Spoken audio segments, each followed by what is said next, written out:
नए अध्यक्ष की रेस में नहीं, अन्नामलाई ने तमिलनाडु बीजेपी चीफ के पद से दिया इस्तीफा।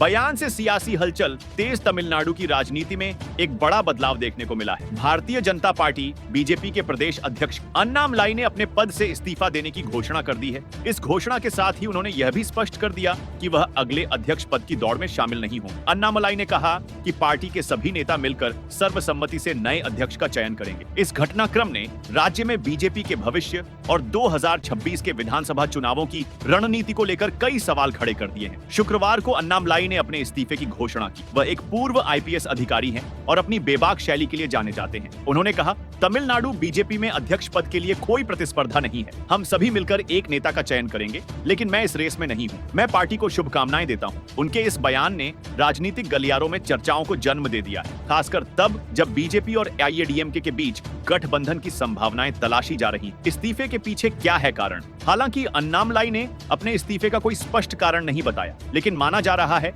कि यह फैसला बीजेपी की केंद्रीय नेतृत्व की रणनीति का हिस्सा हो सकता है। पिछले कुछ दिनों से यह खबरें आ रही थीं कि बीजेपी तमिलनाडु में एआईएडीएमके के साथ गठबंधन को मजबूत करना चाहती है और इसके लिए अन्नामलाई की मुखरता और एआईएडीएमके नेताओं पर उनकी तीखी टिप्पणियां एक बाधा बन रही थी। सूत्रों के मुताबिक केंद्रीय गृह मंत्री अमित शाह और एआईएडीएमके महासचिव एडप्पादी के पलानीस्वामी की हालिया मुलाकात के बाद यह संकेत मिले थे कि गठबंधन के लिए नेतृत्व में बदलाव जरूरी हो सकता है। अन्नामलाई ने पिछले कुछ वर्षों में बीजेपी को तमिलनाडु में एक मजबूत पहचान दिलाने की कोशिश। उनकी अगुवाई में पार्टी ने एन मक्कल यात्रा जैसे अभियानों के जरिए राज्य में अपनी पैठ बढ़ाई, लेकिन 2024 के लोकसभा चुनावों में पार्टी को कोई सीट नहीं मिली। इसके बावजूद बीजेपी का वोट प्रतिशत बढ़ा था, जिसे उनकी लोकप्रियता का सबूत माना गया। फिर भी कुछ विश्लेषकों का मानना है कि एआईएडीएमके के साथ गठबंधन को प्राथमिकता देने के लिए पार्टी ने यह कदम उठाया